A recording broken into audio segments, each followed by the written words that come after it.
Okay. So welcome, Amy. And we're here to talk about what are emotions and where do they come from, which is pretty much what most people want to know, I think.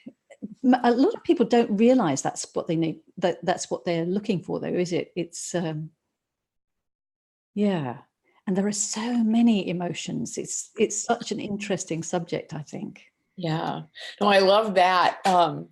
What you just said, that it is what everyone wants to know, and we don't really know that that's what we want to know.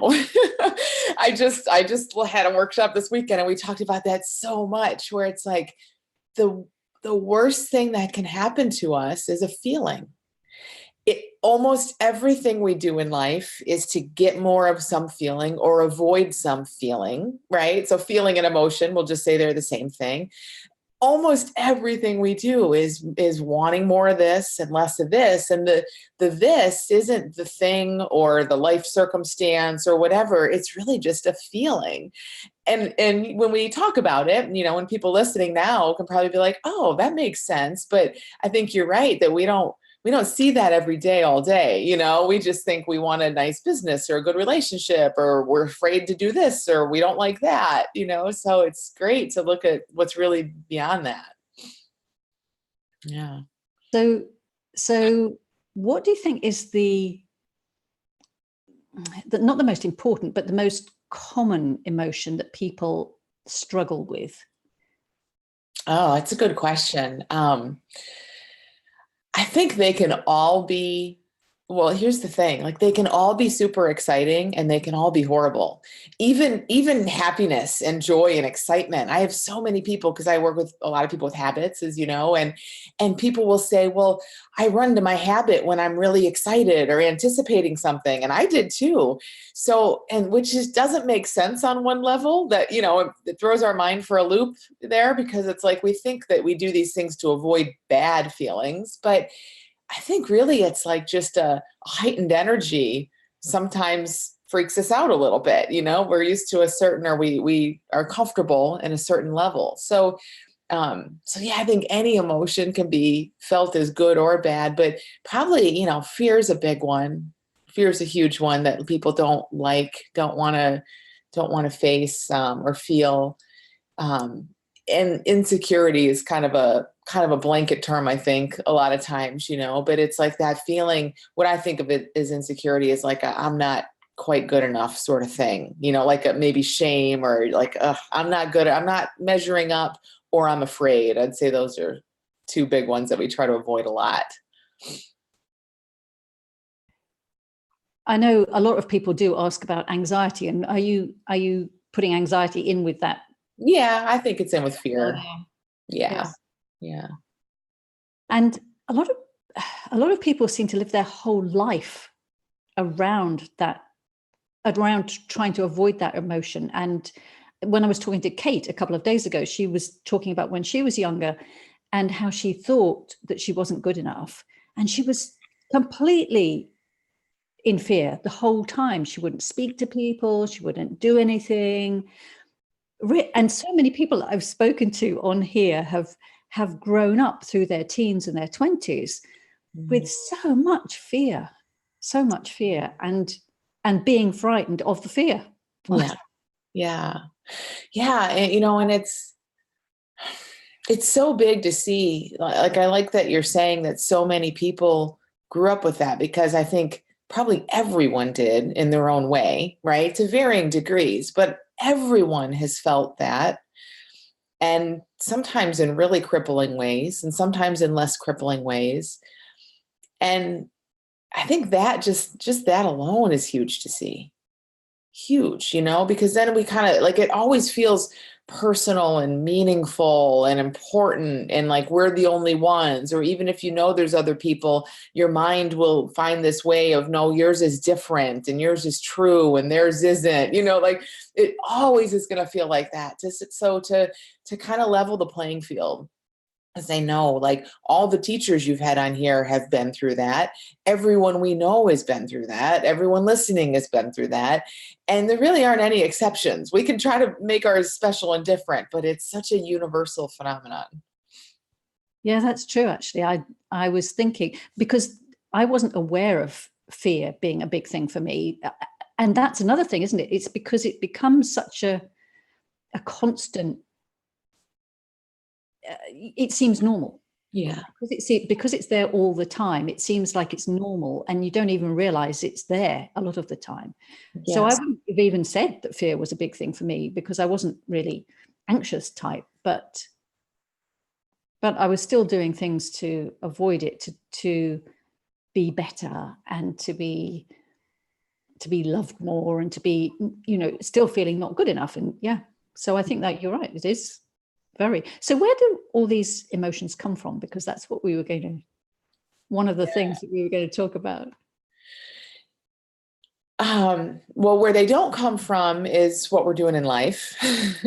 So I think when you just said, like you didn't even recognize you had a lot of fear, but now you can see that you did. I think that's so common too.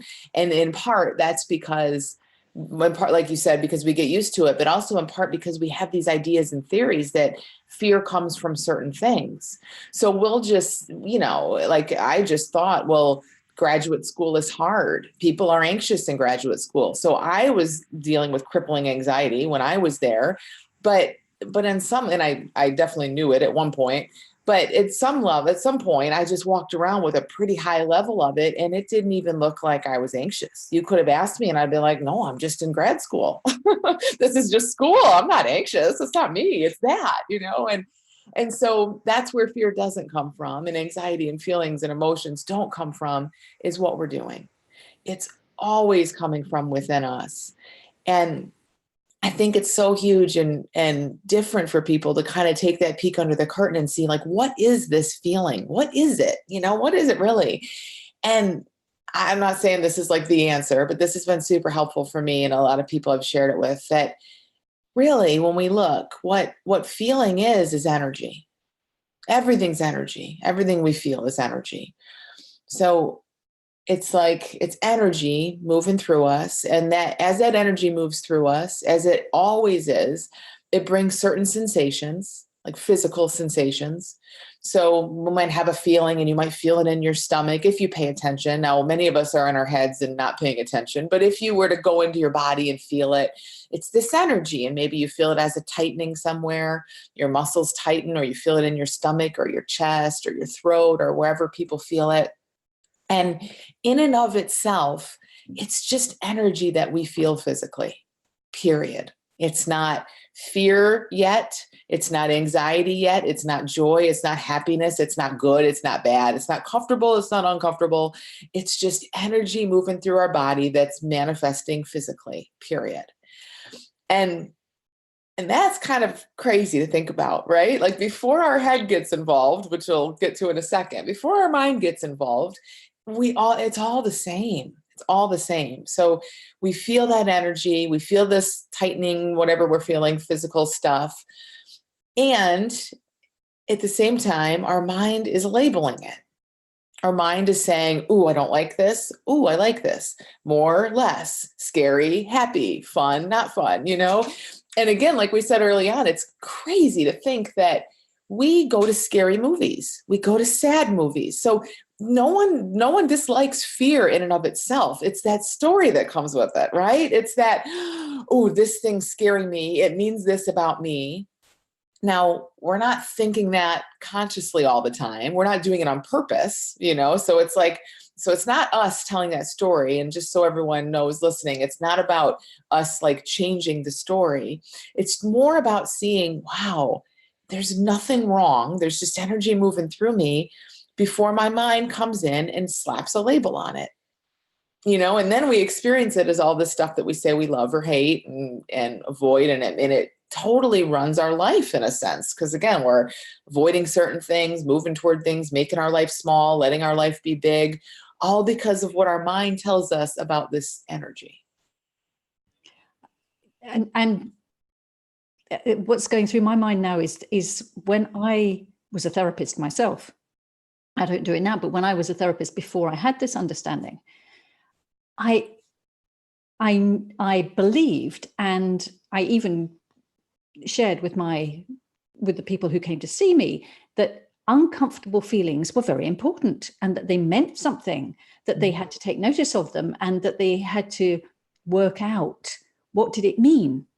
Did it meant that something was wrong and that they needed to do something about it. But as you say, it doesn't mean something's wrong at all, because when we go to the cinema, we have the same feelings, and it's not, we actually go and pay to have those feelings, but and we enjoy them. But when we have them in our relationships, at work, at school, as you say, we put labels on them, and then they feel completely different. Then we have a different experience completely. And yet at that time, I was taught, and I believed that those were important, that they were telling me something important. Yeah. And that was the biggest thing when I found out about this understanding. The biggest light bulb thing for me to start with was, oh my God, they don't mean that. They don't mean there's something wrong. They just are, as you say, they're just energy going through me. And I don't have to take them seriously. Yeah. Yeah. Yeah. And I think sometimes people get a little confused about that, or or that feels scary because, again, like you said, me too, we're taught to kind of use our feelings as guidance about what to do in life and how, and what to make of things and all of that. And so sometimes when we say, no, it doesn't mean that at all. It's just energy. And then your conditioned mind just tells a story about it, basically. That freaks them out a little bit, because they're like, well, then how do I navigate life if I'm not listening to my feelings? And so the thing is, like, what's so helpful to see is that we don't have to make our feelings mean something, and we certainly don't have to analyze them and try to figure out what they mean. But we do have this guidance moving us through life. So we're not leaving you, just in the dark. It's not like, oh, no, now I don't know what to do at all, but it's seeing like, no, we have this deeper sense, this deeper knowing, this wisdom, this common sense, whatever we want to call it, that kind of moves us through life. And when we begin to see, okay, we're moved through life, and we'll have ideas and hunches and common sense and something kind of quieter, and we'll have these crazy emotions all over the place. It's so helpful, because it's like, oh, we don't have to listen to every little feeling. We can kind of more, in a sense, like see what we do, let ourselves be guided, and then know, okay, my feelings don't mean anything. I don't need to go in to try to figure that whole thing out. But I do have a source of guidance that's moving me through life. Yeah, that was something else I used to get very confused about. Well, not something else, the same as you've just said, that I used to think that was my guidance. I used to think my uncomfortable feelings were my guidance. And when I realized that they weren't, everything just got so much easier, because then I'd always heard the other guidance. I'd always heard the impossible to describe. Yeah. The quieter guidance behind that isn't all those feelings, emotions going up and down. And then it was later, I guess, that I realized that, because then people think, well, why do we have emotions then? And the way that I see it is that it's like we're having a human experience just to have those emotions, like putting on a virtual reality headset and enjoying, and then you enjoy fear, you enjoy the fear, and you enjoy the whatever emotions are going on when you're in a virtual reality. And to me, the human body and mind, I guess, is just like a virtual reality headset that we're using to have an experience through. So that's one way of. Yeah, life would be really strange if we didn't have this huge range of emotions. It'd be boring. And but you're right. It's kind of terrifying when we think we're the character and we're being thrown around in all these emotions. So kind of the key, it's been for me too, is of like being able to just enjoy all these emotions, is to see, oh, first of all, they are safe. They do move through us. They are just energy. There's nothing inherently wrong. They're not telling us there's doom coming or anything. And, we are kind of like in that virtual reality, like we're kind of the player in the game, and it doesn't mean, it's just not that meaningful as much as we think it is. So Yeah, that's great. It's also cool, to see that our emotions, like we don't have to interpret them and figure them out or anything, and they do come and go. Um, but they do have, I think, this way of kind of showing us when we're really caught up in our heads, especially emotions that really grab our attention, or things like anxiety, for example. If somebody's struggling with that long term, or depression or something, it's like kind of showing you, hey, you might be kind of taking your mind a little too seriously. So it's sort of beautiful in that way too. We don't need to interpret every little feeling or pick them apart, but I think it's helpful to almost just think in like a heavy versus light sort of way. Like when you feel heavy, whatever that looks like, or when life feels hard, whatever that looks like, that is maybe kind of showing us, hey, you're not remembering that you're just a player in the game here. You think you are the game. Yes, I was having a conversation with someone yesterday or the day before, very similar. And she gets physical symptoms, so headaches or stomach aches or pains in different parts of her body, which is so similar to, and obviously physical pains can have a physical reason, but very often they don't. Physical pains too can be just another way of emotion showing up. And that was certainly my experience as a doctor, that a very big percentage of headaches and stomach aches and all sorts of physical symptoms were just emotions showing up in a physical way. Because like you said, we're so used to being in our head and not being listening to our body. Yeah. That they get louder and louder, and they come in physical symptoms sometimes. And while I was speaking to, and she was like, well, yes, but I'm not getting into my thinking, but I've got this headache, and I was feeling quiet and I was feeling calm, and now I've got this headache and that's getting in the way. And she was thinking and thinking and thinking and thinking, and getting so involved in all this thinking. And I'm like, quiet, be quiet, just watch, what would happen if you just didn't say anything. Yeah. And just watch those thoughts instead of speaking them all, instead of immediately speaking what you think is, I've got to say that. So she, and oh yes, all right. She then say something else. I'm like, no, just see what it's like if you just are quiet for a moment and just watch. And within moments, really, she was really quiet and really calm and really, and the headache was not even thought about anymore. Yeah. So how did you come across this in the first place? Because you said you were very anxious when you were in grad school. So what changed for you? Yeah, I had a lot of anxiety for a lot of my life, and it really kind of came to a head for a couple years when I was in graduate school, in the form of panic attacks and fear of leaving my house and all of that kind of stuff. And I got some help that was helpful. I got some therapy and kind of saw my thoughts differently, and somehow by some insight, realized that the anxiety wasn't going to just go through the roof and shoot me off into the moon. Like it actually had a way. It always came down. And so it helped there, but I didn't really see my feelings as safe yet. You know what I mean? It was all aimed at kind of managing them and feeling a little more comfortable in them. But I didn't, this level that we're talking about, what a feeling is, no, it was still anxiety. It was still a problem. It was still a bad thing. I just sort of learned how to keep it under wraps a little. So it definitely brought some relief, but not freedom. And so what that ended up looking like is that this underlying anxiety that was still there, wasn't coming out in panic attacks anymore, but it was still coming up. And so I found myself in an eating disorder and other things I was doing to kind of calm myself, because I wasn't really free of it. I didn't ultimately see it any differently.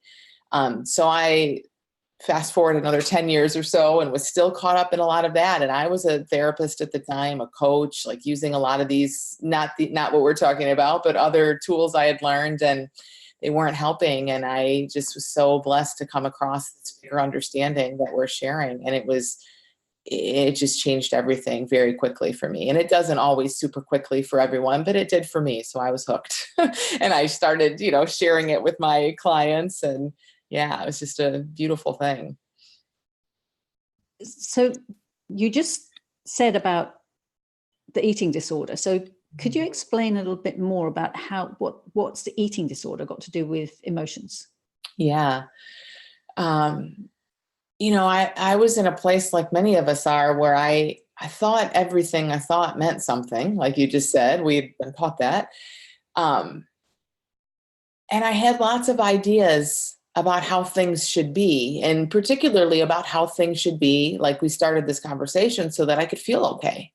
That was it, right? I didn't feel okay a lot of the time. Again, if you'd asked me, I probably would have said I'm fine, but I was not at peace really a lot of the time.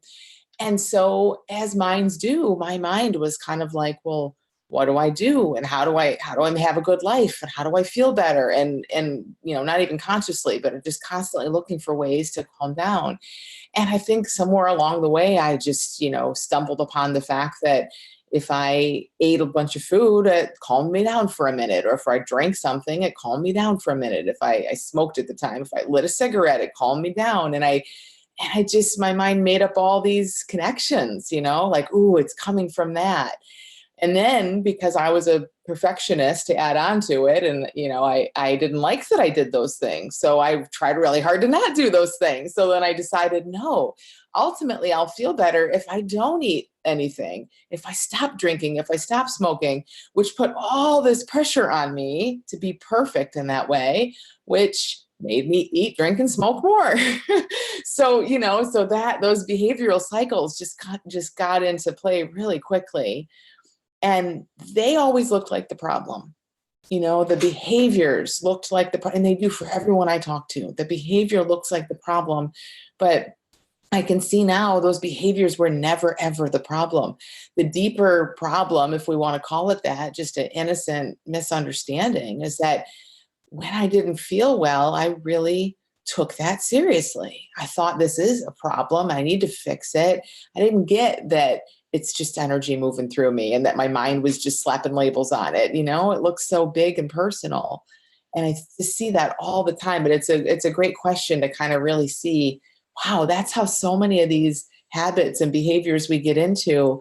And they're not just the ones I mentioned, being on our phone constantly, or working too much, which people think is a nice habit, or anything we get into. We're doing so much of what we're doing is to try to get ourselves to feel better. So I know someone who struggles with being overweight and with smoking, and she understands this understanding. And at the same time, she's then saying, yes, but why? Just like you've just said, yes, but I should be stopping. I shouldn't be doing these things. And now that I understand where my experience is coming from, I shouldn't be smoking, and I should be losing weight. So why am I not? Why is that not happening? Yeah.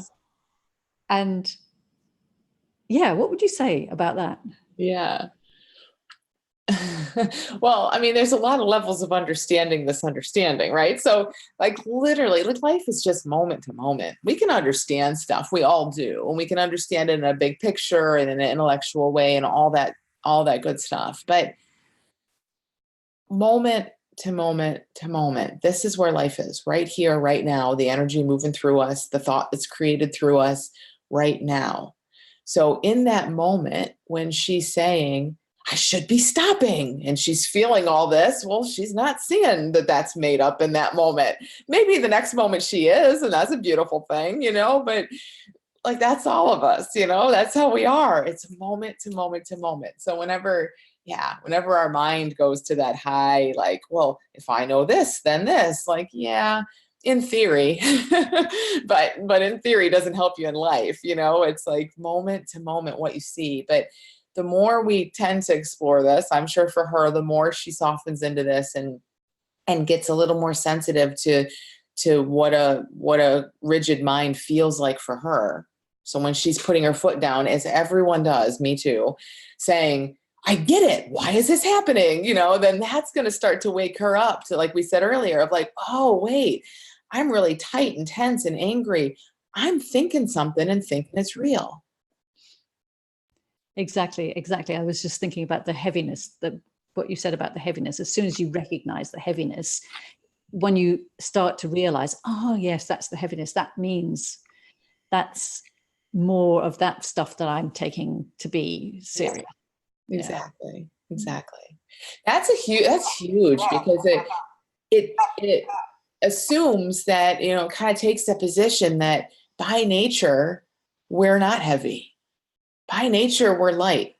One of my mentors, Dick and Benninger, always used this metaphor that I love so much about our fist. Like we can, with our physical hand, we can make a fist, and that's a great thing. Sometimes we need to punch something or, whatever we do with a fist. But the natural state of your hand is just open. If you're just hanging out, your hands are open. And our mind is the exact same way. So the natural state of our mind is kind of just open and light. And we see this in kids, and stuff moves through, and they're so resilient, but they just are letting their mind be open. And we can tense it, and not always in a bad way. We can think about things and focus and concentrate and worry and all the other stuff. But, we want to see, when we're doing that, it's effort, it's action, it's the opposite of what's natural. It's not bad, but it's not the natural default. Because, I never knew that at all. And especially kind of coming up and being an academic type and thinking a lot, like I was just my whole identity was my brain. And, like a lot of people say this. And so it never occurred to me that just letting it relax would be even better and even more, or that heavy kind of looked like a good thing. So I think that's so nice to kind of see, like, no, there's a lightness. When we're feeling light, we're just in our natural state, and everything's going to go well. And we're actually smarter and wiser and make great choices. And when that heaviness, we get to kind of see it's not a problem, but it is a bit of an alarm. Like we get to kind of see from that heaviness, oh, like you said, oh yeah, I'm in my head. Yeah, I think then the next thing that people do then is say, oh, okay, so what do I do to undo it? Right. And you just see, like, that's where I always want to tell people, like, just, okay, forget this, just go off into a day and notice how often this happens completely naturally. All the time. You'll be in traffic, you'll be doing something, and then poof, you're out of it. We're so used to noticing the heaviness and noticing the churning in a sense, or the problem, because it looks like a problem, that we miss all the times that, yes, that happens, but it also reverses, So I love to have people just notice all the times you just find yourself peaceful. You didn't make that happen. Yeah, that's a really good way of doing it. Yeah. So I was thinking about when I was at medical school, and very like you, everybody was stressed and we all thought that was normal. Well, actually, that's not true. Even that, I'm thinking, actually, they weren't. There were some people who weren't stressed. Yeah. Some people who really enjoyed it and just had a good time and actually got better results. Now I think about it. But we were the stressed ones, so we didn't even see them at the time, right? Now we can see them. Yeah. And it's funny, isn't it? Because at the time, I just thought, oh, well, they're brainier than I am. They're more intelligent than I am. And so they don't need to do lots of work.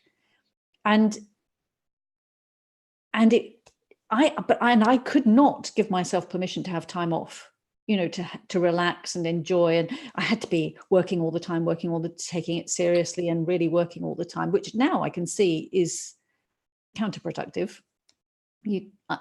I get far more done when I do take time off and relax and enjoy myself. Mm-hmm. Yeah. And I was thinking about the stresses of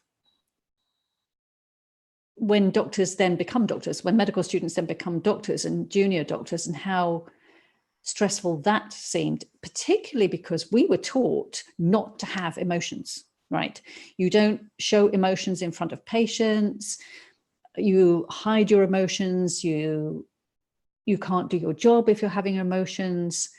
And that was one thing that I actually did ignore mostly, luckily. I did ignore, because I just couldn't hide my emotions, and I couldn't quite see how that helped anybody, really. So when we would have somebody, a mother come in, and I have to tell her that her son has died or something, a young son has died. It's, how can you not have emotions? Yeah. And we're also not talking about not having emotions, right? That those emotions, it's normal to have an emotion in that sort of situation. Yeah. But at the same time, if you're trying not to have them, what happens then? All kinds of bad stuff. Like that's really that's a recipe for disaster, because there's so much, we don't even realize it, I don't think, but there's so much effort and energy and heaviness that's required to hide an emotion, because emotions are so natural. And then we do that, and sometimes you can, do it in a moment. You don't want to cry at work, or you don't want to do that, so we can do that to some extent. But right, we hear that message, and then our mind, expands it and generalizes and kind of concludes that emotions are bad all around.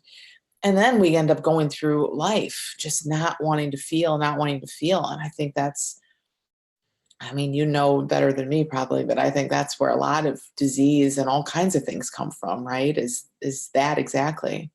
Totally. And there's lots of physical evidence for that, of what happens when you don't allow your emotions to keep flowing, and what chemical effects that has in your body and so on. Yeah.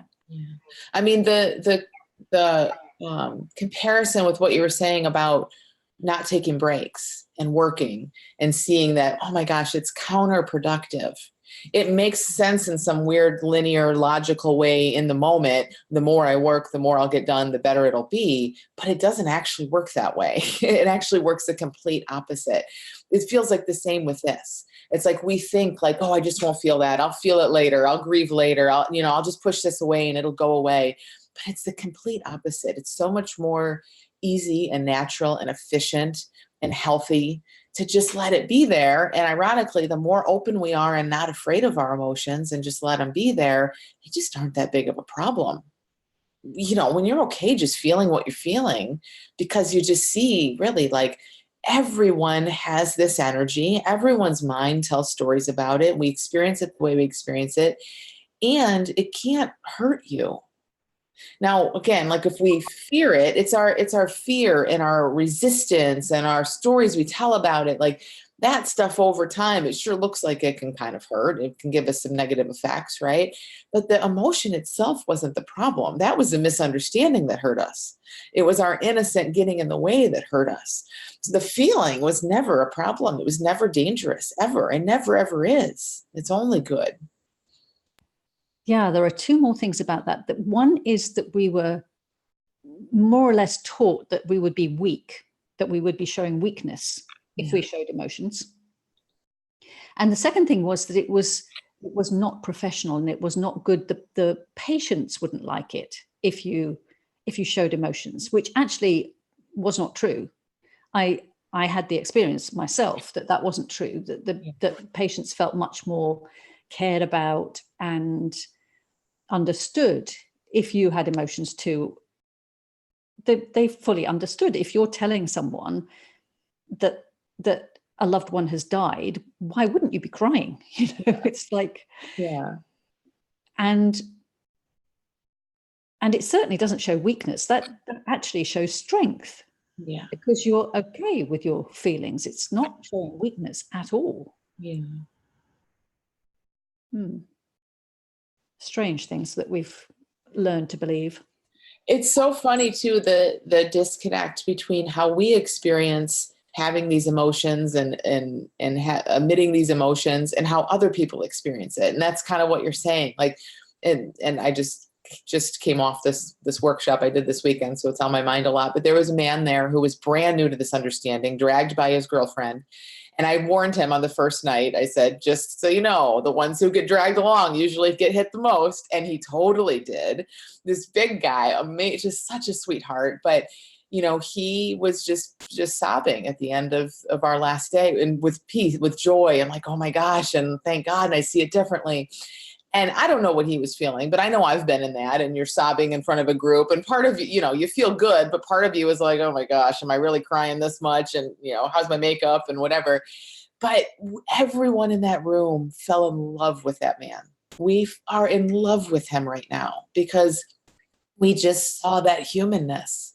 And it's, again, it's not even about him. It's like you feel so much love because it is humanness, which means, right, it's not weak. It's not personal. It's like every one of us wants to be able to feel that, and we can all connect with that.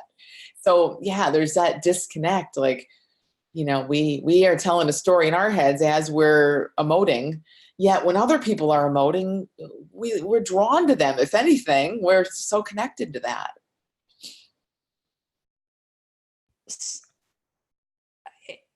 So it's so important too, because in 1 year, when I qualified from medical school, there were 2 girls I knew of who had psychotic breakdowns in their first or second year as a doctor.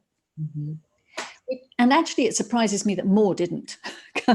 Now, when I look at it, the pressure, because we had no way of understanding what was happening with our emotions, and we were feeling so responsible for people's lives and no idea how to deal with that. I'm not surprised that I'm actually surprised that more people didn't have breakdowns like that. And someone told me just recently, while we've been doing this series, that at one medical school now, it's expected that at least one person will commit suicide in a year. Okay. I'm like, what?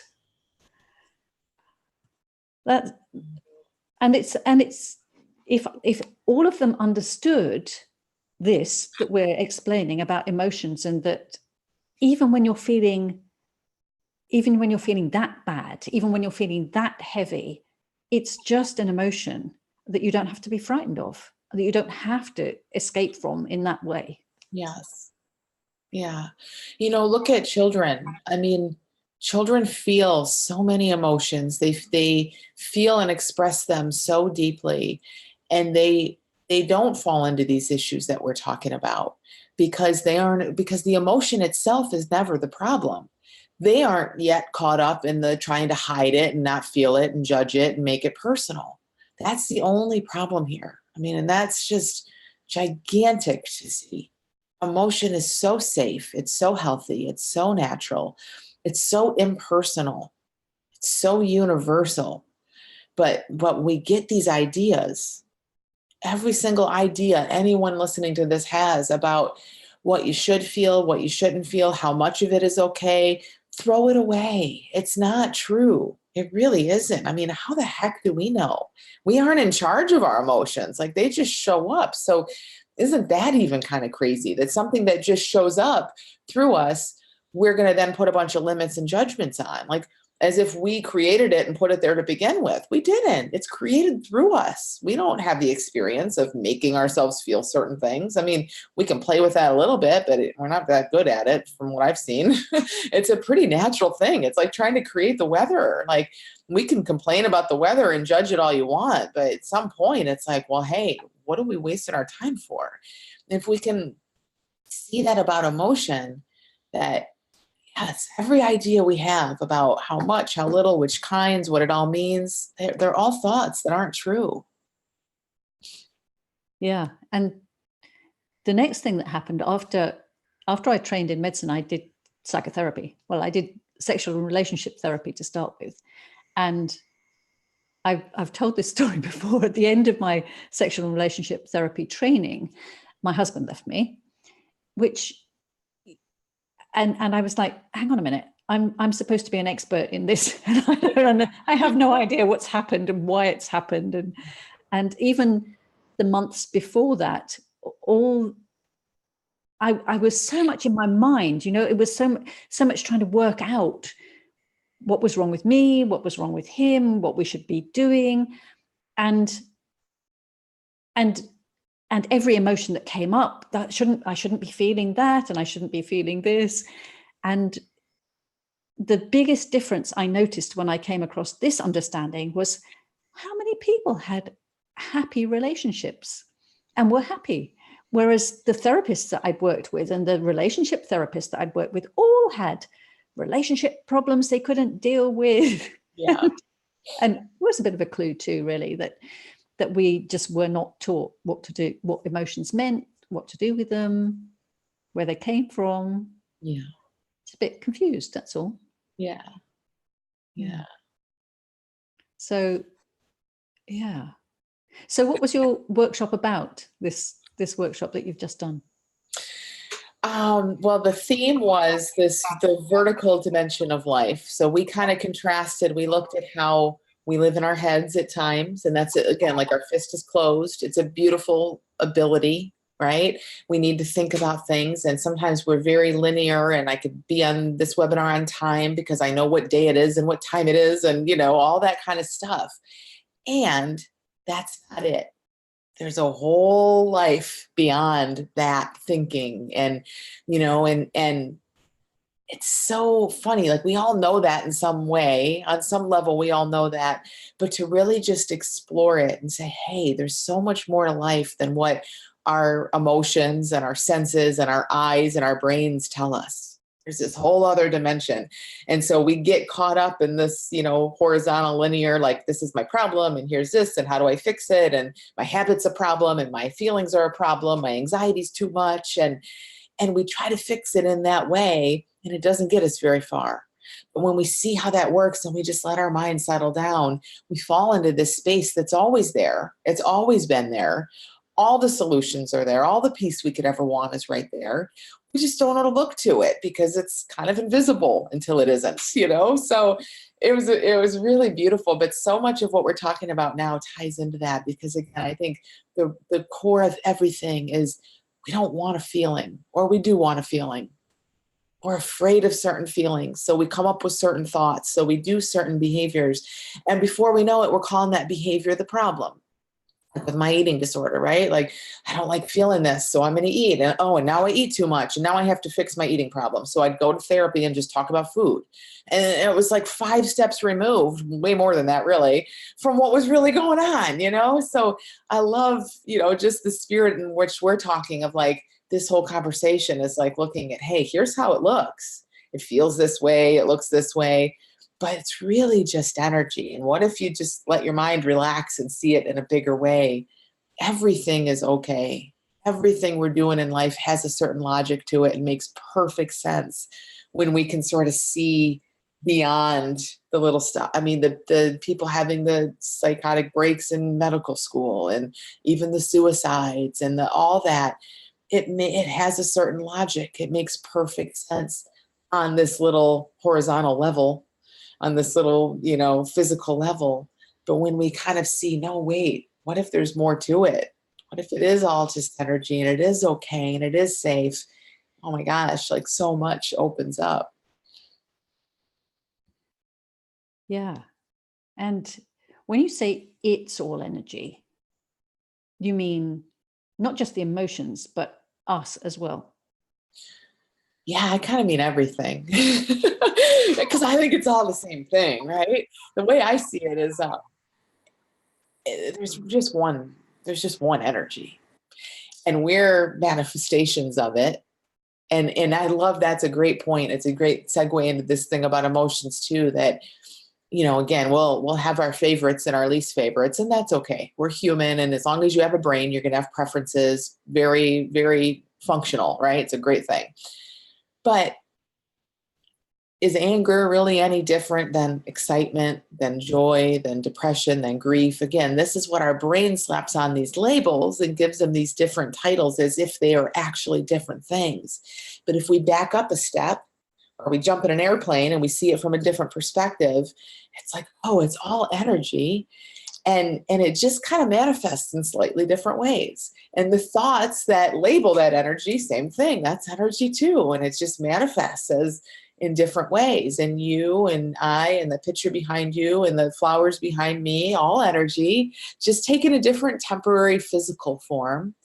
But the physicalness of it's temporary. You know, for us, it's 100 years for our physical body, if we're lucky. For the flowers, it's about another week. For that picture, maybe a couple 100 years, who knows? You know, for a thought and emotion, maybe a few seconds, probably, if that.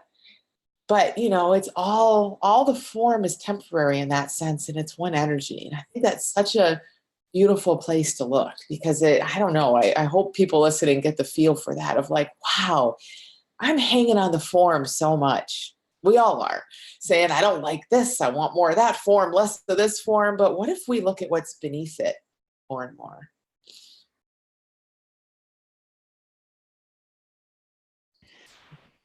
I can't think of anything else to say. I know, I love that so much. Like, it just points us to that energy. There's just such an expansiveness on that. Yeah. And we will, you know, we will get back in our heads because we're human. We will, of course, like we like things and don't like things. And so it isn't that we're meant to live constantly in this place of seeing the big, you know, seeing it all as one. I don't think that's normal for any human. But the more we can kind of glimpse that and touch it, and then we come back into our lives and our linear heads and do, you know, live life that way, it changes things. We've seen a bigger picture. We can come down here, like we were saying earlier, we can play the game and remember that we're just characters in this game. And it just brings this whole different perspective to it, because we've seen the bigger picture a little bit, as much as we're lucky to see it. You know, it puts everything in different perspective. It does. And it puts in different perspective our separateness from other people, which is where emotions on a big scale in the world, which are having hatred between countries and hatred between religions and all of those sorts of big emotions, don't make any sense at all. When you can see that this is all a game, it's all a human, and we're actually not separate at all. Yeah. Just from where we sit down here on Earth, and through our eyes and through our brains that are designed to see separation and all of that, we look and feel really separate. But, you know, I always tell people, like, just go up in an airplane, look down at yourself, you know, from 30,000 feet, go up in space like astronauts do, and see, you know, astronauts talk about seeing the whole Earth. And from that vantage point of space that most of us never get, it is so obvious to them that everything is one. It's all connected. I can't imagine that you'd sit in space and look down and say that it makes any sense in the world that this country's fighting that country, or, you know, it's like, it's just so however thought is bringing it to life for us. And, you know, we do walk around on this planet Earth in our own little corner of it, and we live in our own little heads. And so we're going to feel that stuff, and we're going to feel separate, and things are going to look separate. But like, you zoom in and then you zoom out. And that's what I love about what you're doing with this series, and like just what we share. It's like, we just give people an opportunity to zoom out, I think. And you're not going to live zoomed out, but you don't need to. You just zoom out and you get a feel for that. Then you can zoom in. And when you're zoomed in, it's a lot better experience. It's a lot different experience because you've zoomed out. Yeah, that probably doesn't make a lot of sense to people who haven't actually experienced that yet, but just experiment with it. That's the thing. It's just, it's easy. It's easy for us to say because we've experienced it, but you don't know until you experience it for yourself. We can't tell you this is how you do it. It's just experiment and see what it's like if you zoom out and zoom in. Yeah. And I bet everyone has in their own, everyone has in their own way. And it isn't how we're saying it. It's not this big dramatic thing either. It's like, you just sit with your dog, like after a long day, you just lay on the couch and cuddle with your dog or cat for a minute and you're zoomed out. That's all it is. And all day, you know, there's many, many times every day that we touch that place. So it's that simple. Yeah. Yes, that probably makes more sense for people. Yeah. Phew. Well, anything else you can think of to talk about around emotions? I don't think so. I think that sort of sums it up, but yeah, I think we covered a lot. I think just, you know, kind of when our mind calls it something, just be on to that. Your mind is saying, oh, don't like it, and your body tenses and you resist it, you know, it's energy. And for people to kind of see, oh, anger and joy and grief and happiness, they're just all the same, really. They're all energy. I think just that alone starts to give us a really different experience of them. yeah, totally. So if anyone still has questions or would like to make comments and things, please do that underneath the video. And I will tell Amy, I'll make sure that Amy hears the comments and the questions, so you will get replies to that. Other than that, you can find out more about Amy and get in touch with her if you want to through the links on the website at I'll get there in a minute, at secretofeverything.com.